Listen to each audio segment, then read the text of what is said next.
Roman suddenly appeared in my room, shocking and confusing me. How did you get in? Where is everyone? I asked nervously. He just smiled weakly. I told you I would take care of it. But as the truth slowly emerged, I found that the trust between us was far more fragile than I thought. 𝐿𝐻𝐼. For a minute I thought that I was hallucinating. My eyes took time to adjust to the darkness in the room, but even without proper lighting, I would know that face anywhere. That voice too. Roman? I asked. My voice was scratchy, like I had been screaming too much. I saw his lips move into a smile. It's good to see you again, Crystal. I quickly sat up, immediately flinching when I did. There was a faint ache in my chest. You okay? Roman asked, leaning forward and touching my face in concern. Yeah. I didn't mind the pain, after all. It paled in comparison to the gut-wrenching explosiveness that it had been during the actual moment of the rejection. I was just mesmerized by the person sitting in front of me. It felt too unreal, like he was a ghost or a figment of my imagination. This didn't feel real. Roman, where did you come from? I looked around. I was back in Kat's in my room. I don't know how I had gotten here. In fact, I couldn't remember a thing from after everything went black. But this still didn't make sense. Roman couldn't be here, so how was he here? He took his hand off my cheek and smiled weakly. I told you I would take care of it. He took my hands in his and got up. Come on. I was so dazed that I complied without thinking about it. I felt the fabric of my gown drop as I put my feet on the ground. The rejection. Tristan telling me he didn't need me for the plan. The ball.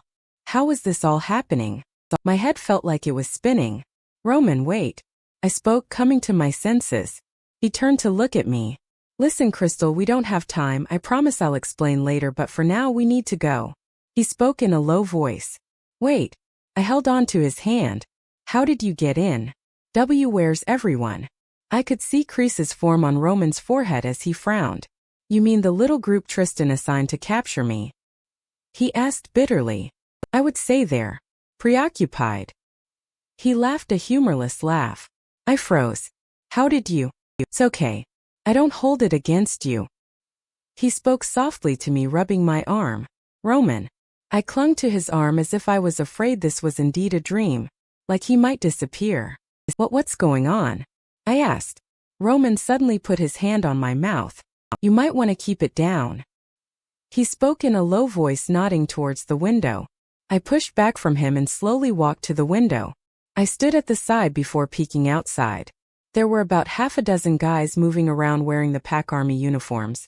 I turned to look back at Roman. Looks like the alpha isn't taking any chances with his Luna, huh? I could hear the sarcasm in his voice. You don't know the whole story. I told him in a level voice, refusing to feel ashamed like I had cheated or lied. Doesn't he matter? We don't have time for this right now. His voice became a bit more impatient. I saw him look away from me. As I said, you can always tell when Roman is upset, because when Roman is upset, he tries too hard not to show it. But this time I stood my ground. I wasn't going to just let him tell me what to do with no explanation. Excuse me, but you don't have the right to just come here and whisk me out of bed and expect me to follow you without question. A few days ago, I wasn't even sure if I would ever see you again. I tried to yell as quietly as I could. You were gone, Roman. Why, you just left me. I felt my voice crack. Oh, baby. He sighed as he moved closer. He cupped my face. The things I did. I had to do them. I told you my past is complicated, but I never meant for you to get involved. What was it all a lie? Who you are or were or what we had? I asked in a small voice, honestly terrified for the answer. Or was it all just a front? Roman's features softened. Honestly, I didn't know I would fall for you. He confessed. I pulled away from him immediately and stepped back, feeling betrayed. So it had been planned out all along. I tried not to show how hurt I was, but I wasn't nearly strong enough for that. Roman looked at the door nervously before turning back to me. I wondered if he could tell how broken I was. Can we talk about this later, Crystal? He spoke hurriedly. I stared at him incredulously. How can you expect me to trust you when I don't even know the real you? Roman stepped forward quicker than I had expected. I backed away instinctively until my back hit the wall. He got close. Too close. Before I would have been comfortable and maybe even liked the proximity, but now I could feel my heart beating fast. I was scared. You do know me. He growled. I gulped. His face softened when he saw my expression. You might be the only person who does. He added. I just silently watched him. I didn't know about you and Tristan at first. All Teresa told me is that I had to befriend you. To keep you safe. I froze, temporarily shocked. My mom told you that.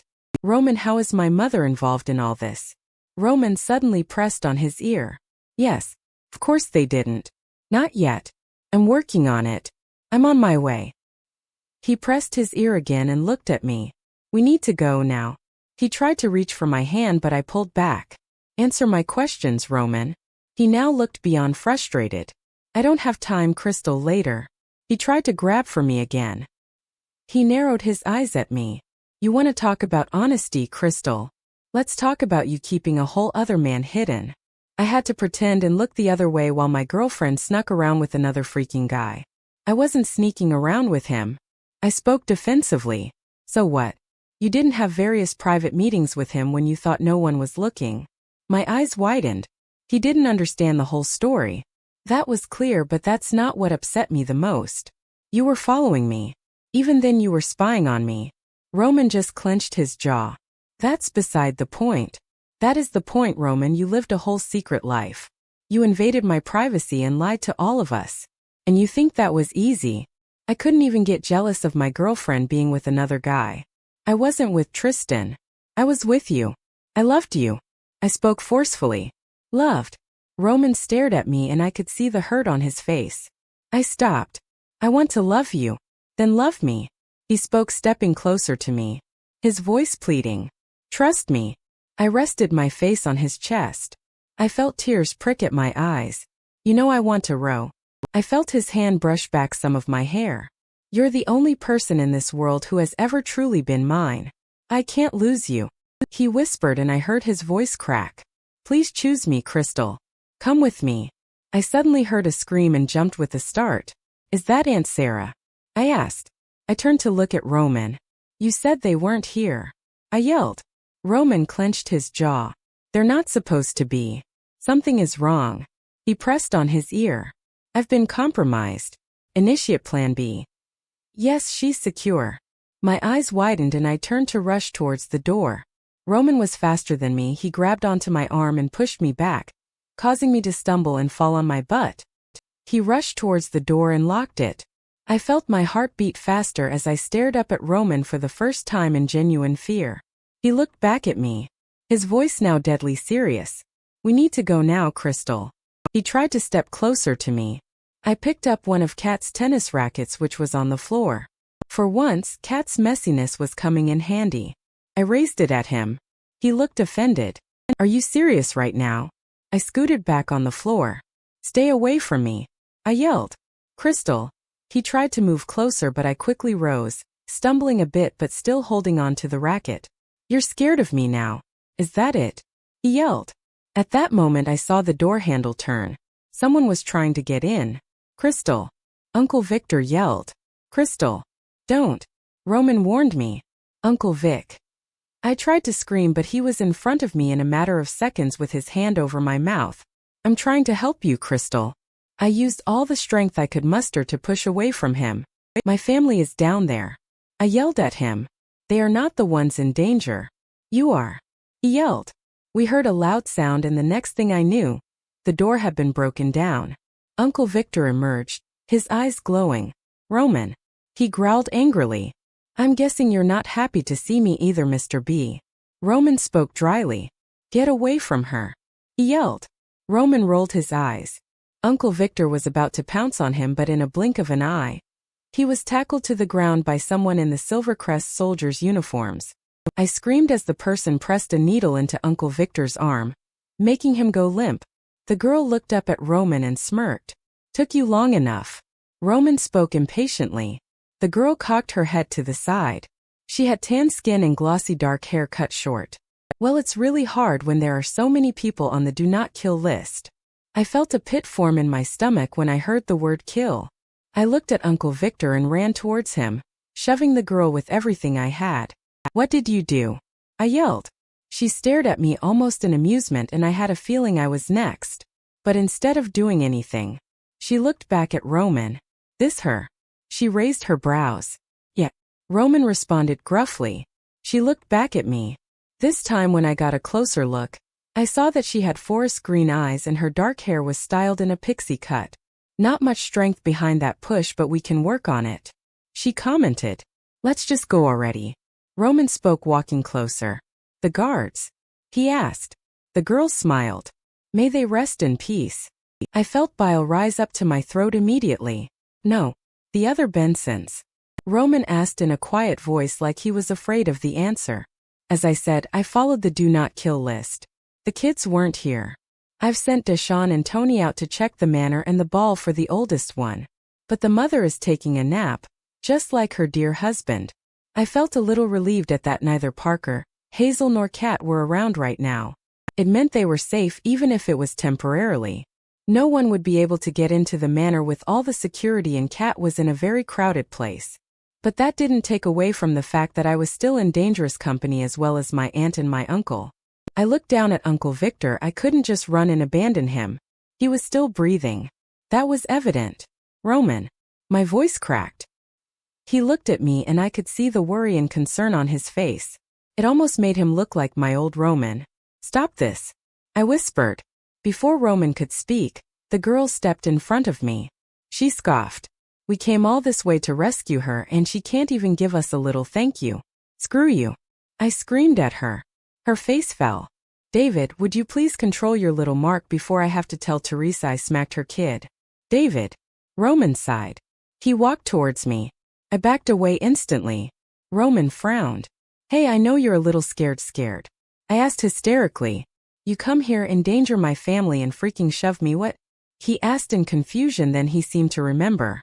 Oh God, Crystal, I'm really sorry about that. Just stop this, Roman. Stop. I begged. Whatever you're doing. It feels wrong.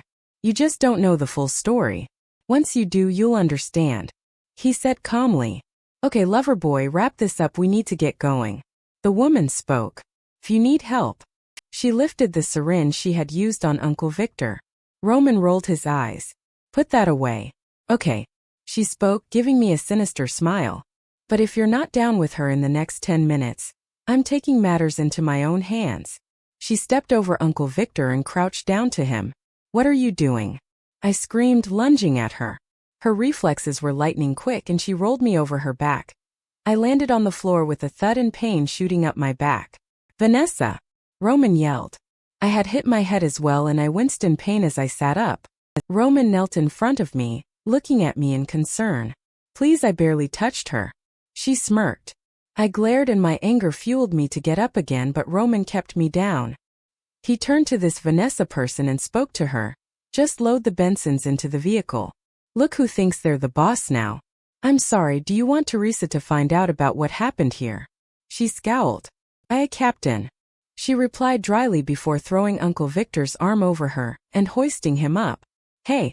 I screamed again as I tried to escape Roman's grip, but he held me in place. All I could do was watch helplessly as she basically dragged my uncle out of the room. He looked at me and sighed. He reached out to touch my face, but I scooted back. He frowned and then just sat on the floor, his eyes facing somewhere else. Remember the first time we met? He asked. It was after my first day working on the bell tower with Mr. B. I didn't respond. Was he really trying to make small talk right now? You were wearing a green dress. He looked at me. Remember that? It had flowers on it. You were reading Americana. You hated the ending. I refused to meet his eyes, but I couldn't help but feel impressed. All this time I had thought that day had been important to me, but he remembered the details of it as well. Mr. B introduced us and you looked at me. I knew who you were immediately. Why? Because my mother sent you. I spat. He didn't seem deterred by my tone. He only smiled. You look exactly like her, Chrissy. He commented. So all this time you pretended to be clueless when I talked to you about her. When I cried in your arms and spoke about how much I missed her. Believe me. It was hard, but I had to pretend. He spoke. I just stared at him in disbelief, not really believing any of this was happening at the moment. I pushed myself to my feet and paced around, rubbing my hands down my face. Is she behind this? Is she your boss? The one who made you steal from Silvercrest? I demanded. Your mother. She's a phenomenal woman. She has power, but honestly, she has always been more of a mother to me than my boss. I froze and stared at Roman. Are we siblings? His face wrinkled in disgust as he got up as well. EW. No. He walked towards me and slowly, as if scared I would push him away again, took my hand in his and intertwined our fingers. He held them up and smiled as he stared at them. I also felt my heart warm at the feeling of a fond memory. Trust me, I wouldn't think of you the way I do if we were. And let's just say your uncle would happily run me over if he knew. He cracked a very Roman-like smile at me, an infectious one that I couldn't help but return. So, started, David, he. Roman smiled weakly. My real birth name. Roman represents strength and power, both things I needed for my task in Woodfell. But David, it means beloved. King David did a lot of terrible things in the Bible. I spoke in a soft voice, making sure to look him in the eye. He was also a man after God's heart. Roman spoke. Worthy of redemption. Murder is, you can't come back from that, Roman. I spoke firmly. Roman's face grew dark. Tristan and the other Silvercrests slaughtered hundreds of your people without mercy. He spoke angrily. I immediately let go of his hand. My people. Roman shut his eyes as if he had just let something slip. I stepped back from him. So you are working for the Van Cliffs. Roman shrugged like it was nothing. What? My mother too. I asked. I could feel myself shaking. What had she done? Gone back to them after she had left me and Uncle Victor. Listen, she'll explain everything to you when I take you to her. He tried to speak. Roman, you know that they're the bad guys, right? Silvercrest lies. He spat. The Melroses and the entire Union have always been jealous of the Van Cliffs and their power. I stayed frozen. This angry person wasn't Roman. This man wasn't my Roman. How many people have you killed before? I asked shakily. Roman looked at me but didn't say a word. Not even close to the number Tristan has. I'm not talking about Tristan. I screamed. You should be. He yelled back. I'm not the monster here. He is, and you need to see that. You tried to kill his brother. I yelled. A war strategy that he wouldn't have hesitated to use if the tables had been turned. Roman retaliated. I was taken aback by the fact that he didn't even bother to deny it this time. What war are you fighting, Ro? This isn't right. Roman laughed dryly. You think he cares about you? He's just using you to get to me. You used me too. I love you. I protected you. If they knew the truth, you would be dead by now. He screamed. What truth? I asked in confusion. I heard the feet of someone running, and then the Vanessa girl re-emerged looking panicked. Time's up, kid. We have a problem. She told Roman. What's wrong? Roman asked, getting serious. Our men at the location are saying the little surprise for the alpha didn't work. The beta took all the hits. She reported. Damn it. Roman cursed. What? I yelled. I pulled Roman's arm to make him face me. What did you do to Tristan? Roman looked irritated and stared into the distance, seeming thoughtful. Nothing apparently. Roman. I threw myself at him and hit him in the chest constantly. You tried to kill him. Roman stopped me by grabbing me by the arms and pulling me closer to him. That would be mercy. More than he will ever deserve. My eyes widened when I heard the hatred in his voice. He loosened his hold on me and turned to Vanessa. What's his location? Don't go acting like a hero now. The girl warned. As much as I would like to put down the mutt, we need an escape plan. He won't let us leave with Roman stopped himself. He looked at me briefly before turning back around to address Vanessa. I don't know what came over me, but that was the only window of opportunity one saw. Wasting no time, I bolted out of the room. Crystal. I heard Roman call before I heard a growl and the two following me. My goal was to find Uncle Victor and Aunt Sarah, hoping I would be able to wake them up so that we could escape, but the minute I got down the stairs, there were two very unfamiliar men standing in the living room. They were wearing the Silvercrest uniform, but I already knew that they weren't Silvercrest soldiers. Roman and Vanessa caught up with me. Vanessa gave me a look that could kill. You little... Roman pulled me into him. Don't do that. You hear me? I can't protect you if you run away. He barked at me. I tried to pull out of his hold, but he just gripped me tighter. Will you stop fighting? I'm only trying to help, Crystal. I want to take you to your mother. That's what you've been wanting, isn't it? I still struggled in his hold. Why, you're hurting me. I whimpered. I don't even think Roman realized how much strength he had behind his grip. He quickly loosened his hold. His hands moved to cup my face and bring it closer to his. Listen to me, Crystal. It's me. You need to trust me, you need to come with me. Trust that I would never hurt you. I wanted to believe him. Some part of me even believed that he might have thought that was true, but he had hurt me already, without even realizing it. David, let's go, Vanessa yelled. The uncle and his mate are already in the car. 𝐴𝐿𝐼 said. Alpha Tristan survived. Vanessa told him in frustration. If he finds us here, we are dead. I can take Tristan. Roman spoke through gritted teeth.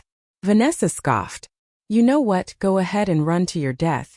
I for one will follow the orders we were given and not die tonight. She tried to reach for me, but Roman just stepped in front of me. Fine. He spoke, staring down at her. But no one touches her but me. Those were Teresa's orders. Vanessa rolled her eyes. Whatever. Let's just go. She gestured to the men to follow her as she rushed out the door. Roman threw me over his shoulder and held me in place. I screamed and hit his back even though I knew it was hopeless. There was a dark SUV parked outside that could easily have been a Silvercrest vehicle. Vanessa looked at the men and nodded. You know what to do. No detours, no interruptions if you get caught. Cut off your own tongue if you have to. The men nodded before turning and exploding into massive balls of fur. I looked up as they ran in different directions, and that's when I saw the bodies of the soldiers lying around all bloody, and I immediately felt sick.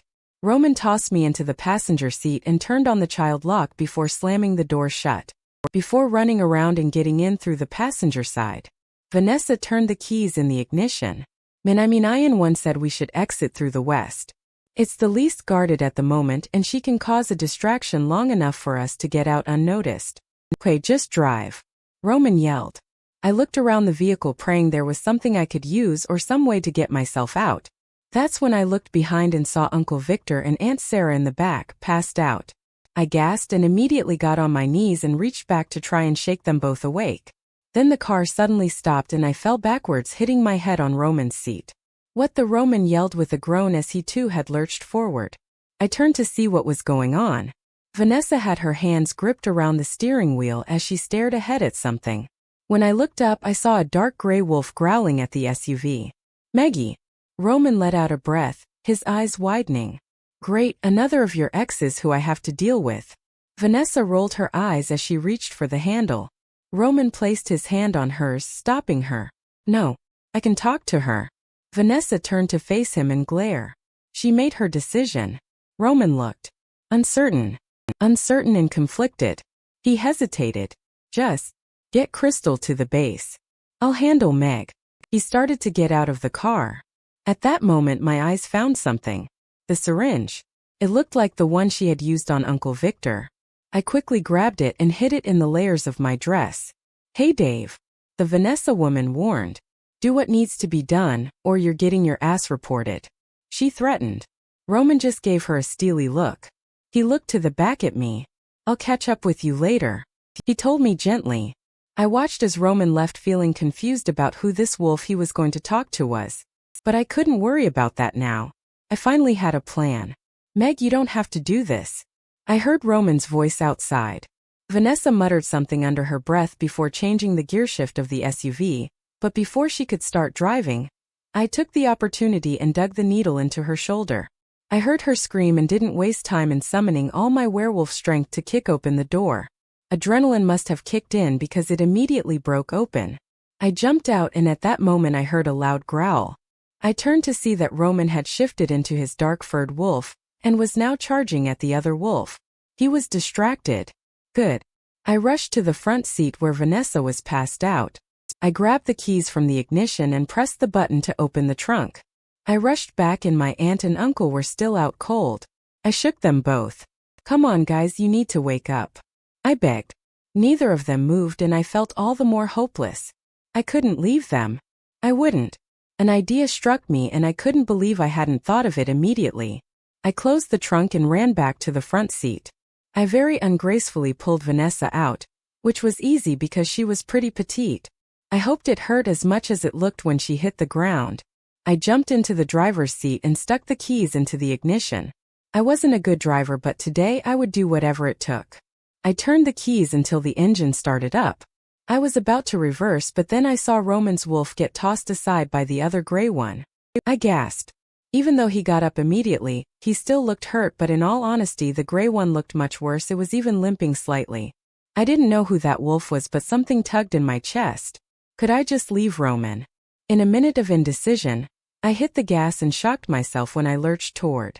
Roman looked up at the vehicle in alert, and so did the other wolf, who I had succeeded in temporarily separating from Roman by driving in between them. I stopped and rolled down the windows. "Remember our plan, Roman?" I screamed, not knowing how much time I had bought. "Leave Woodfell. Leave everyone who has never wanted us. Find our own place." Roman's wolf stopped to look at me. I felt tears rolling down my face. We could have had that. In that moment Roman shifted back. I quickly locked the doors. "We still can," he told me. I shook my head at him.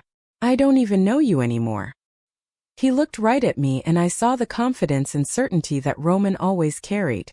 "Yes, you do. You just don't realize it with everything going on. 𝐶𝐮𝐬. I love you.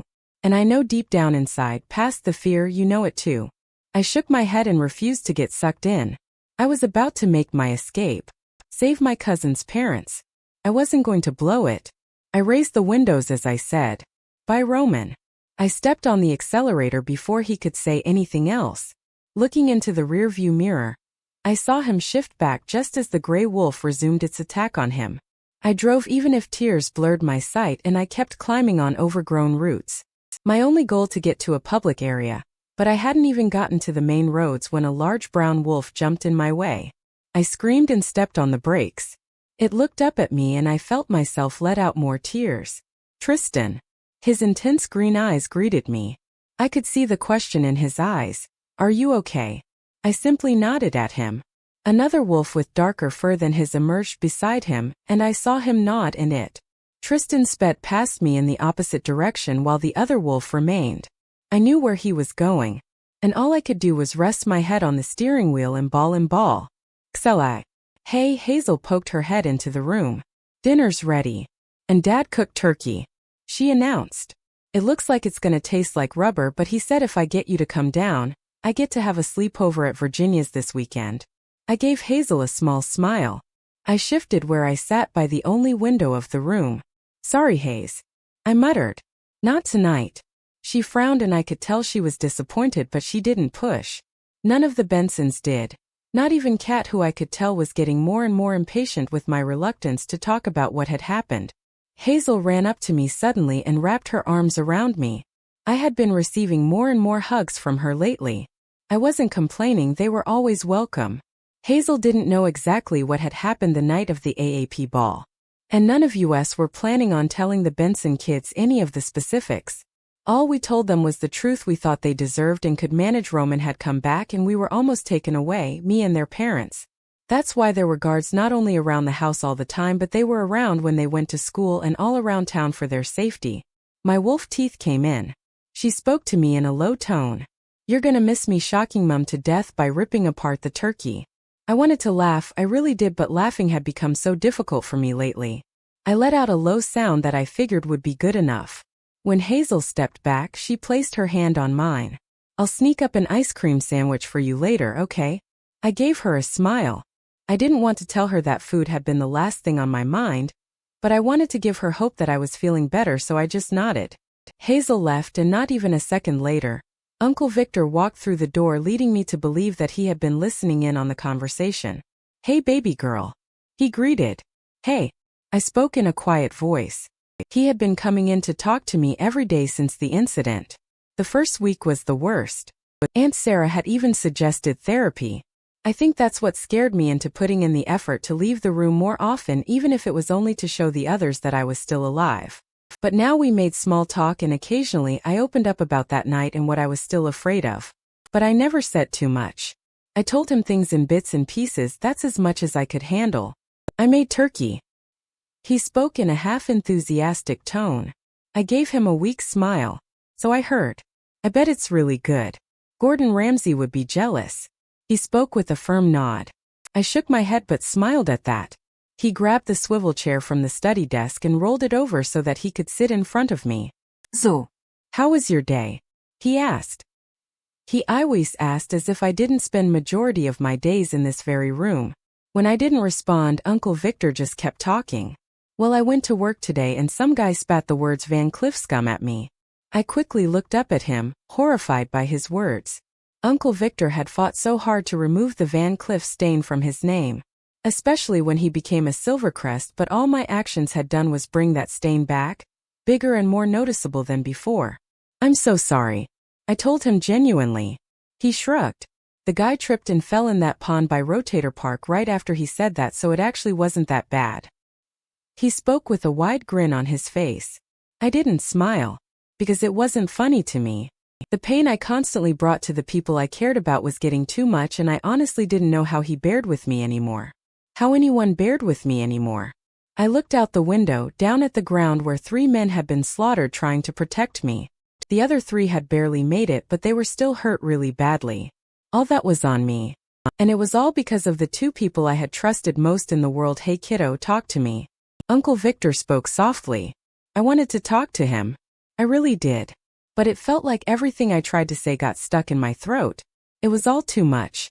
As I said, I couldn't get out much without completely breaking down. I heard Michael Melrose came by. Uncle Victor spoke. You didn't want to see him. On Monday it had been both the twins. I couldn't face them either, so I told Uncle Victor not to let them up. Joshua had gotten mad and started yelling about how I owed Tristan even one visit. Uncle Victor made him leave, of course. Today it had been Michael.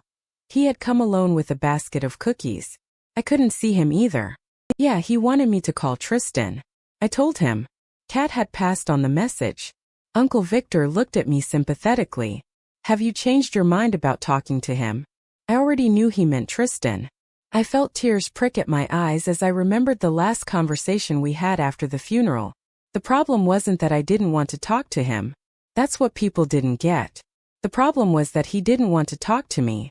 The way he had looked at me that day.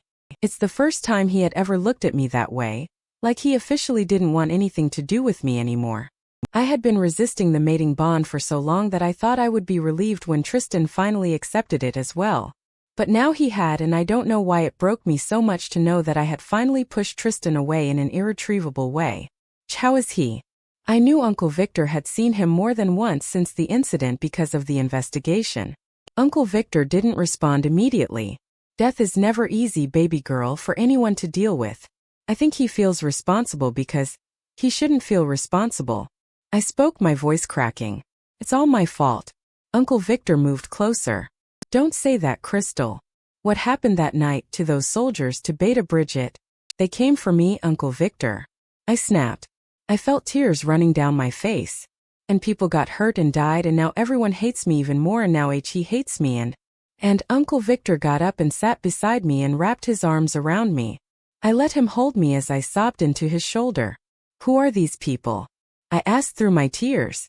The Roman I knew would never end. I thought I know, baby, I know. Uncle Victor cooed as he smoothed down my hair, which Kat had down into cornrows for me just the night before. I wanted to ask how they could possibly be behind these horrible things. I wanted to talk about how kind and good they both had always been. But these days in my room made me think about both Roman and my mother in a way I never thought I would. It made me see things I had previously ignored. The darkness I had always brushed away. My mother. She had always been strength and confidence. She had always been funny and so sure of herself. Whenever she would walk into a room, people would notice her because she was the kind of beautiful that couldn't go unnoticed. My dad, being the complete opposite, was all too used to it. In fact, he always stared at her in awe when she would do something as simple as talk. I once heard him telling one of his work friends how he, himself, wondered how he scored such a magnificent woman. He even equated it to the nerd in high school getting the most popular girl. When Roman spoke about my mother that night, I knew immediately, without a doubt, that he was talking about the same woman. He spoke about her the way everyone spoke about her. Like she was the most special thing they had ever witnessed. My mother was special. I adored her, but even as a young girl, I saw the fierceness in her entire being and could never quite make sense of it. My mother wasn't gentle. Maybe that's why I always went to her when I needed protection. Not that she was aggressive either, but there are times that not-so-gentleness came out and genuinely scared me. When someone made fun of me at school, when one of my dad's co-workers, especially the men who constantly tried to flirt with her, would blatantly disrespect or try to undermine my father. My dad was a man who had long since stopped caring about what people said about him, so he would always ignore bullies from work. But my mother never let it go, and I always saw the anger in her eyes when it happened. Then there was Roman. Much like my mother, fiercely protective, strong, confident. But there was anger in Roman too. Anger and resentment that I had always written off as being justified. Anger that I tried to pacify but never actively tried to take away. Because I had just accepted that it was a part of him. When I had calmed down enough to pull away from Uncle Victor, he let me lie down in my bed and he tucked me in. It had been this way since the night of the ball. Not all nights ended in tears, but most of them did. I cried myself to sleep again. Kat came into the room around 11 p.m. and the sound of her shuffling around is what woke me up. "Oh good, you're up," she said, and I begun to suspect that she had intentionally made so much noise. She got into bed with me. She had been doing that a lot lately.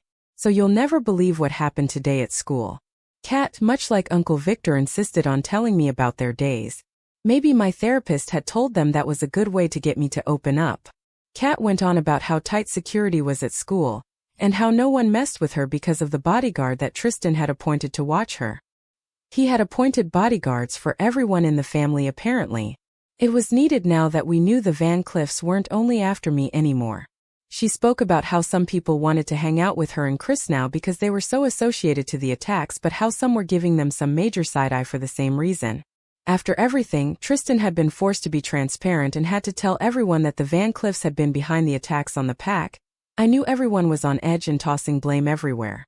At Tristan for letting this happen, at Roman, at the Bensons for having Van Cliff blood, and especially at me. It made me grateful that I hadn't been to school in a while. Chris had been by to visit a few times. Thankfully, he never made me speak either. He sat with me and played board games or tried to tutor me in the schoolwork I was missing.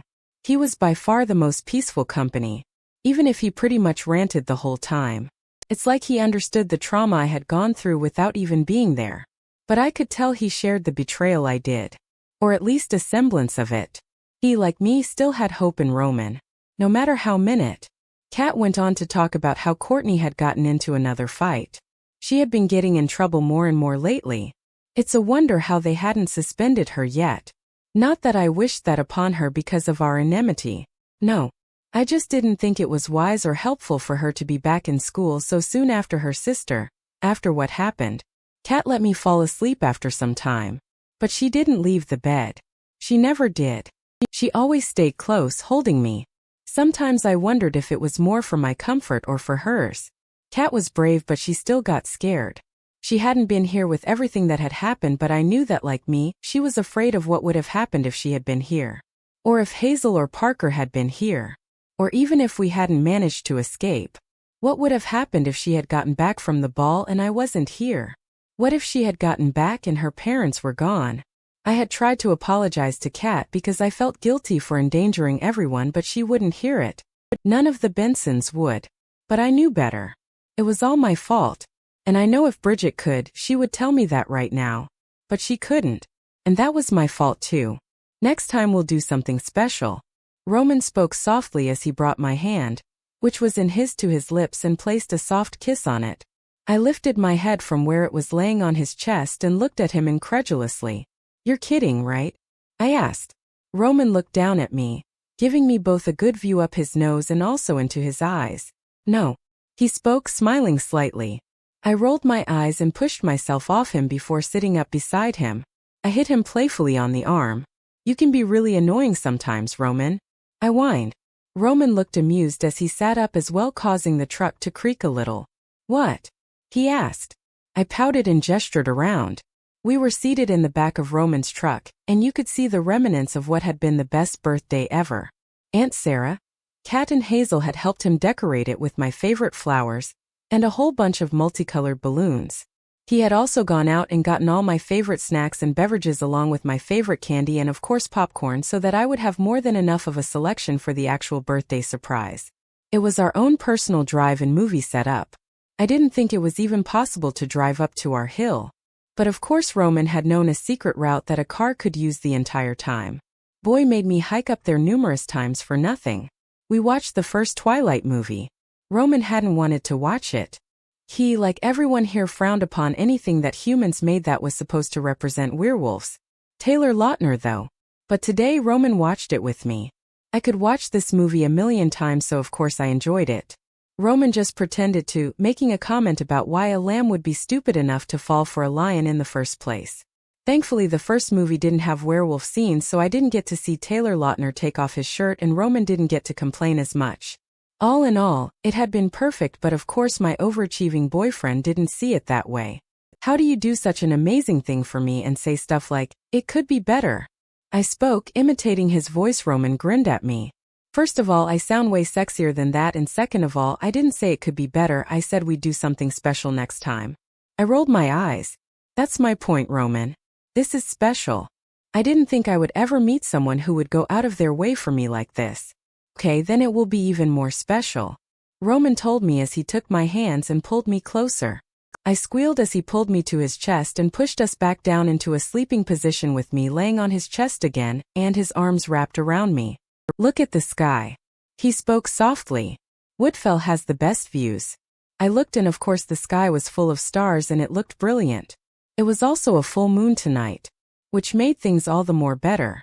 You deserve something that special. He spoke. The stars. I laughed. No. He spoke. The moon. I leaned in closer to him and tried to sync my breathing with his. His chest rose and fell steadily and I wanted to freeze this moment with him. He seemed relaxed. He was hardly ever this relaxed. There was always something, his foster parents, bullies troubling his friends, AP stress.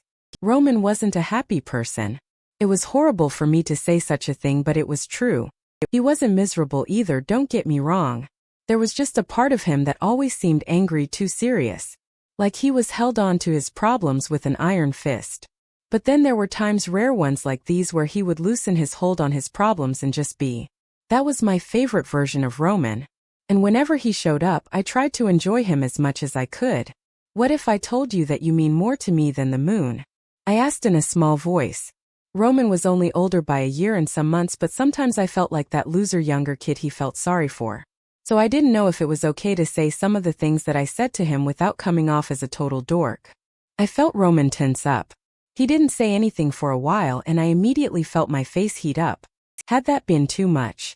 I wanted to facepalm myself right there and then. You know, the first time I watched Twilight, I got a terrible brain freeze from my slushie. I blurted out, just trying to desperately change the topic. Roman cleared his throat. Oh yeah, who did you go with? To see the movie, I mean. I don't know whether I was relieved that it had worked or disappointed. Tucker. I spoke. Roman looked down at me. Tucker. Who? You mean that human champ who was your first boyfriend? I poked Roman in the ribs. Shut up, you didn't even know him. Tucker was nice. Tucker was nice. He was one of those guys who simply went through life without a care in the world. I didn't even know what relationships meant at 13, but I guess he had been my boyfriend in the middle school sense. We went out a few times, always group things with his older brother chaperoning. It was always fun. He was a funny guy. That was before Woodfell and the craziness of finding out I was a werewolf, of course. Tucker represented normal. I guess that's why I treasured the memories I had with him so much. Whatever. I still know he can't hold a flame to me. Roman teased. No one can hold a flame to you. I thought to myself without actually saying it out loud. If only he knew. He took me to my first ever dance, you know? I stated matter-of-factly. Yeah. Roman spoke dismissively. I giggled, enjoying making him a little jealous. I wore this really pretty blue dress that my mum and I had found online. I continued, trying to sound as enchanted as possible. He looked so handsome in his matching suit.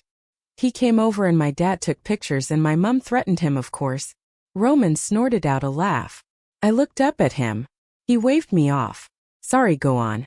I'm just laughing because it really sounds like something she might do.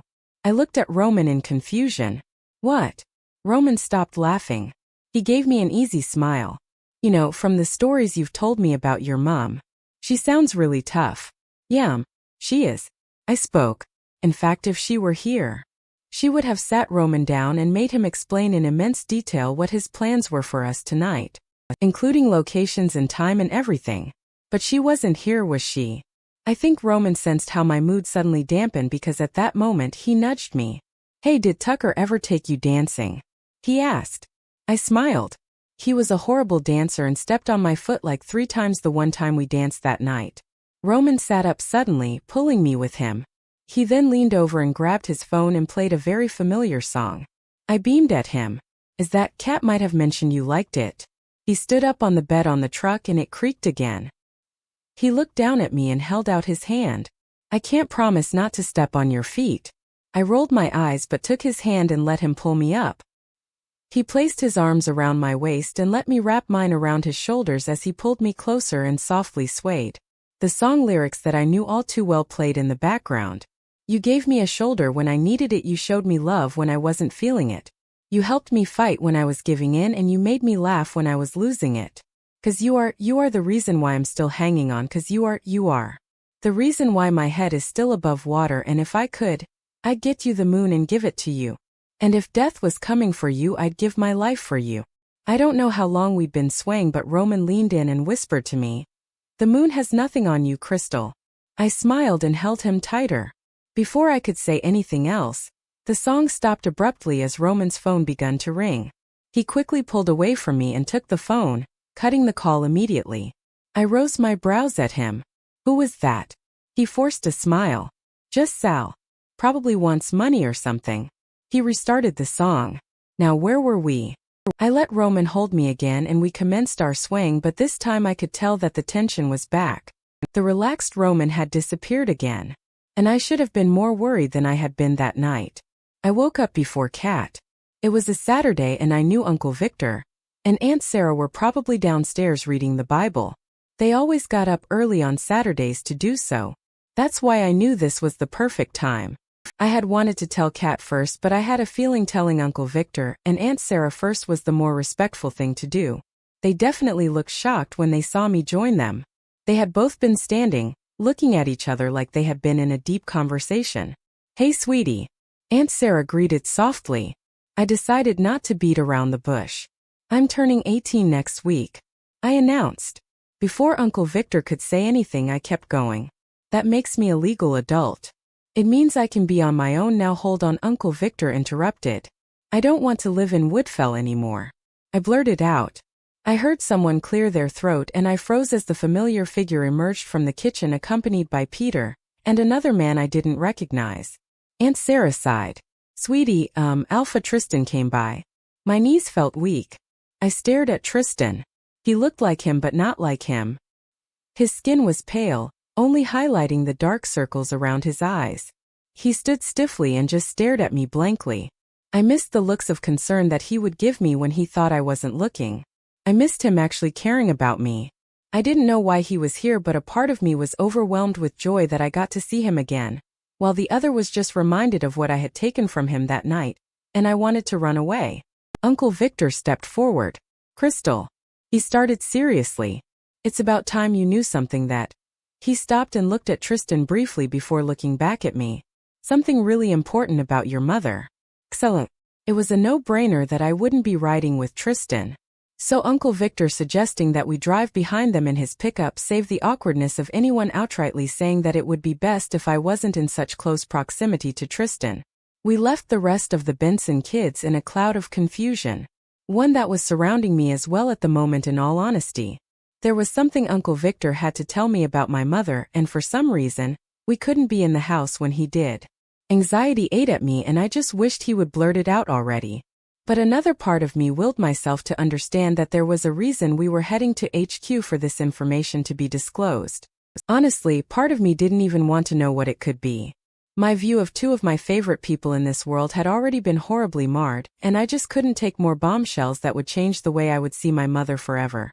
I wiped my hands on my jeans and stared at the black SUV that Tristan was currently in. I wondered if he hated me. Part of me knew that Tristan could never truly hate me, but I knew it was possible for him to despise me. or hold some resentment. Bridget wasn't beside him because of me. The pack was in chaos because of me and lives had been lost. You okay, kiddo? Uncle Victor asked from beside me. Yeah, I turned to look at him. Is this gonna hurt? This news as well because I stopped myself before I could say what I was thinking. I was scared, completely and utterly terrified of more heartache. Uncle Victor responded by putting his hand on mine and squeezing. I just want you to know that whatever happens, you've got me. Always. Hey, kiddo. I didn't know what that meant, but I nodded anyway. Of course I knew Uncle Victor would always be there for me, but at what point was he going to finally accept that I was a destructive presence? Before I got here, his life and his family's was so peaceful. Uncle Victor, about me moving away from Woodfell, let's talk about that later, baby girl. He spoke, patting my hand before refocusing on the road. I could tell something was bothering him just by his body language, and I knew somehow a lot of it had to do with the conversation we were about to have. Hey old man, relax, those gray hairs are gonna get you. I teased. Uncle Victor smiled but weakly, and I could have sworn I saw tears forming in his eyes. Hey, want me to put on some of Kirk Franklin's greatest hits? I asked, sounding enthused. I didn't like seeing Uncle Victor sad. And I knew how he handled sadness. He pushed it away. His it and locked it tight and went off to be by himself. It's how he had reacted when we found out Roman had been a spy. Now that I think about it, Roman handled sadness that way too. I knew Roman was sad or upset when he suddenly chose to be on his own. Solitude was the answer to heightened emotions for him. Even when he got too happy, he would push it down and try to suppress it. It's only now that I realize that it must have been a Van Cliff thing. Maybe that's what they had been taught to do. Uncle Victor had met Aunt Sarah, his soulmate, someone who brought light and love into his life. He had learned to be at peace spiritually, so in a lot of ways, the effects of Van Cliff ways weren't too intense on him. But then there was Roman. The Roman I had thought I could call mine. So sad and broken in ways I knew I would never understand even when I had met him. Roman acted like he didn't have a soul in the world or even a God to speak to, and that always saddened me even more. Even when you felt alone in this world, surely you could be alone with God.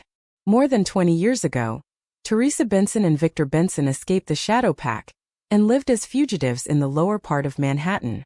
Captain Park spoke. We were in a room at HQ that felt like a conference room but much smaller. Uncle Victor and I sat at the table in the center facing Captain Park, who stood in front of the room like we were students. I looked at my uncle, confused about why she was telling me this when he already had. I know this already. I spoke. Captain Park looked at me with a stern expression on her face. When she had greeted us at the entrance of the building, I could tell that she hadn't been too happy to see me. I had hurt their alpha in this pack. Once again, I had been reduced to one of the most hated people in this pack.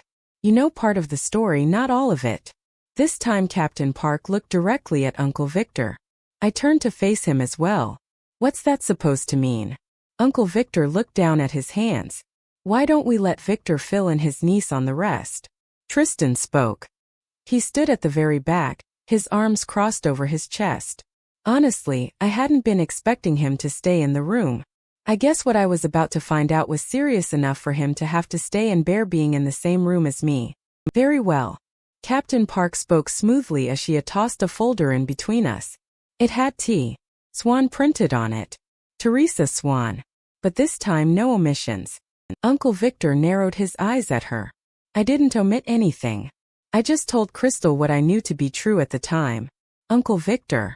I spoke softly. What's that supposed to mean? Uncle Victor sighed and reached out to take my hands. Crystal, your mother and I did escape the Shadow Pack. We did escape the Van Cliffs.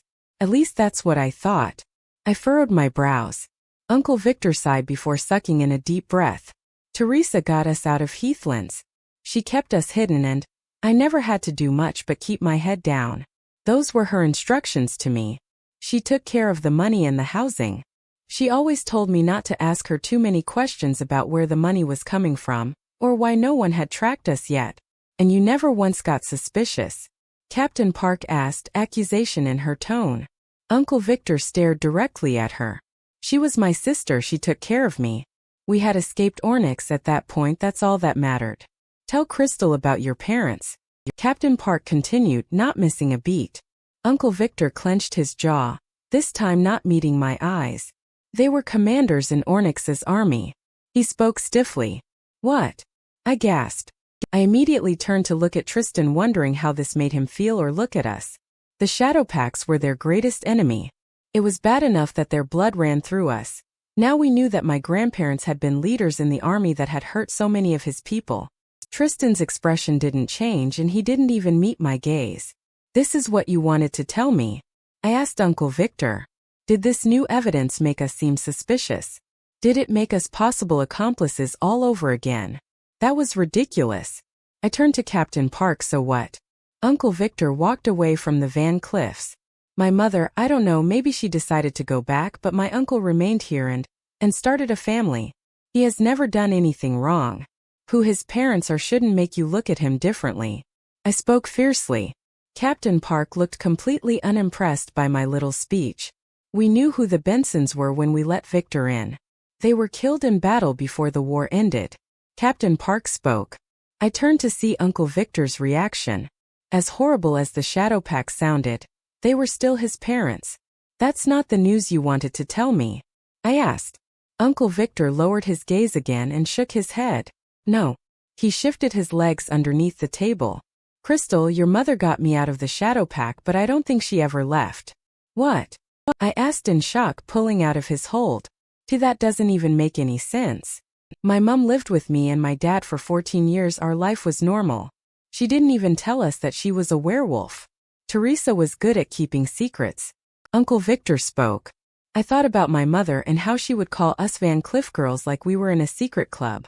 When I got here, Uncle Victor immediately made it clear that I shouldn't even utter the term. Something that had seemed like a loving bond between us had turned sour, and it was getting much worse. Then does that mean my dad, your father, is probably the only innocent person in all this? Tristan spoke up.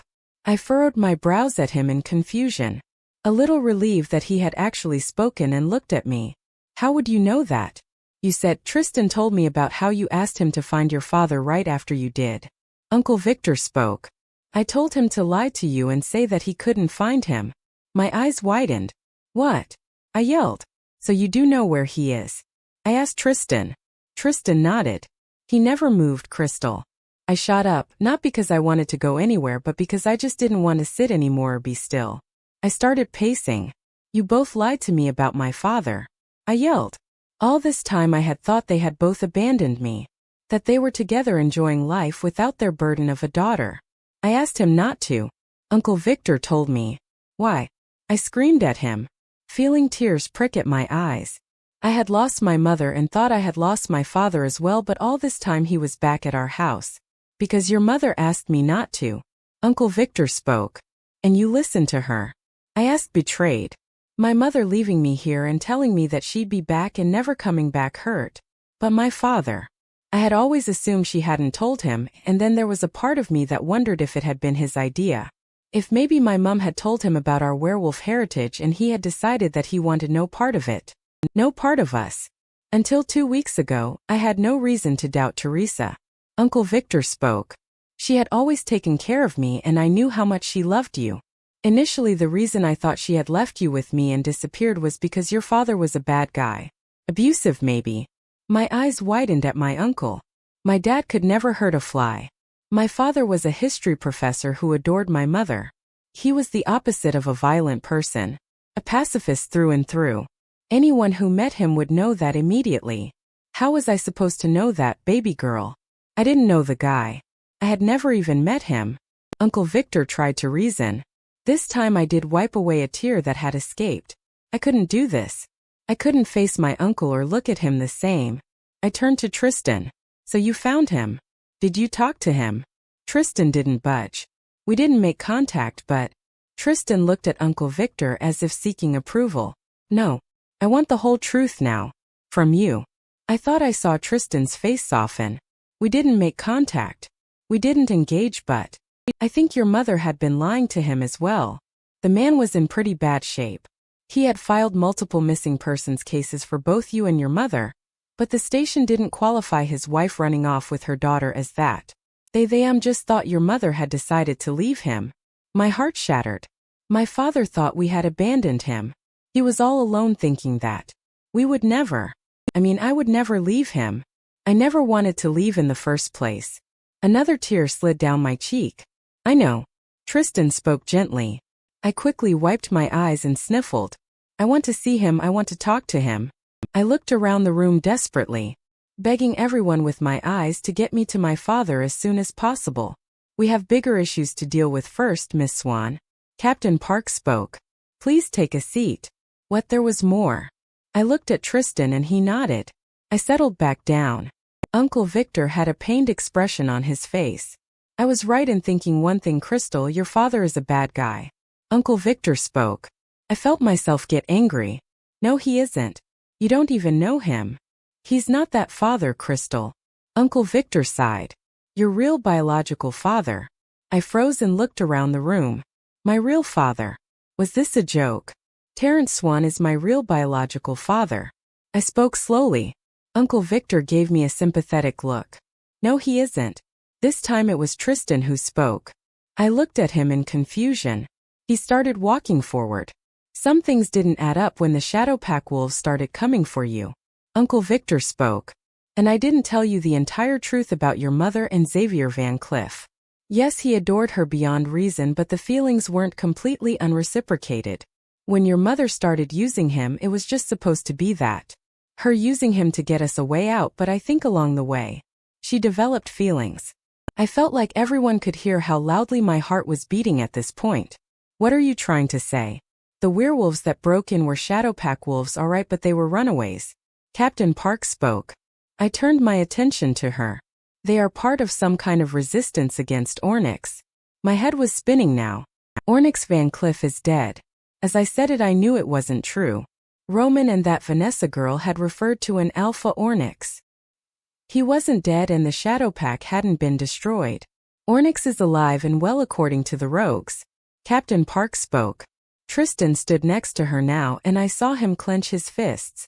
So is his son Xavier Van Cleef your father? I felt all the energy drain from my body. No. I spoke almost in a whisper. You guys are mistaken. My father is Terrence Swan. My voice rose an octave.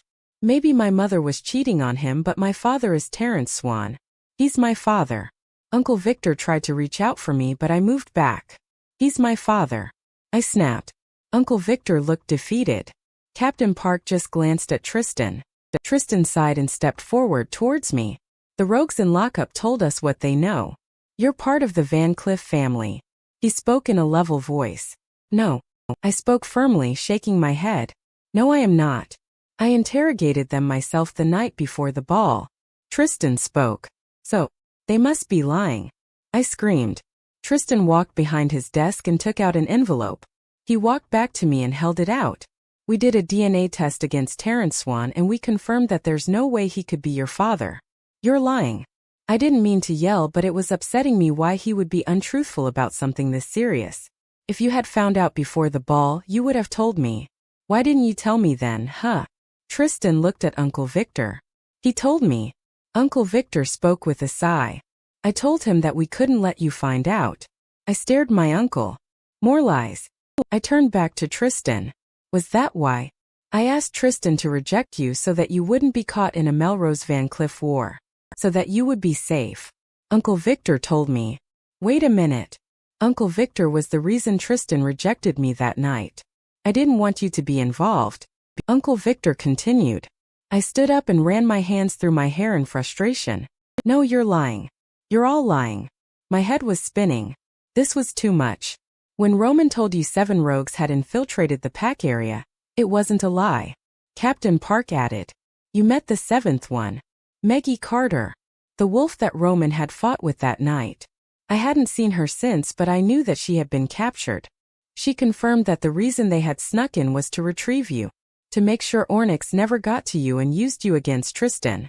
You're officially his #1 weapon against this pack because of what you mean to me. Tristan spoke in a quiet voice. I tried to take in deep breaths and even out my breathing. These were lies. Why were they still telling lies? Maggie was trained with Roman desire to become a spy at a young age, but her and her parents joined the resistance against 𝐿𝐼𝐻 instead. Captain Park explained. I can't. I sucked in a deep breath to even my shaky voice to no avail. But I'm a halfling. The room was quiet. Tristan walked towards me. He stopped right in front of me and reached out to finger my necklace. Crystal. He spoke. Not saying my name but what the necklace was made of. Perfect for housing poison discreetly. I frowned at him. What? It's a strong ancient poison called 𝐿𝐸.